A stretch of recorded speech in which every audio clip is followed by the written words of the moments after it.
Hello there. In this tutorial, I'll show you how to add motion blur to your video using Premiere Pro 2020. Motion blur is a visual effect that can give your video a more cinematic look and can make your moving subjects look smoother and more natural.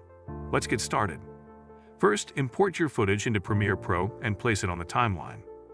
Then, select the clip you want to add motion blur to. Next, go to the Effects panel and search for Directional Blur. Drag and drop the effect onto the clip in the timeline. Now go to the Effect Controls panel and adjust the blur settings to your liking. The most important settings here are the blur length and direction parameters.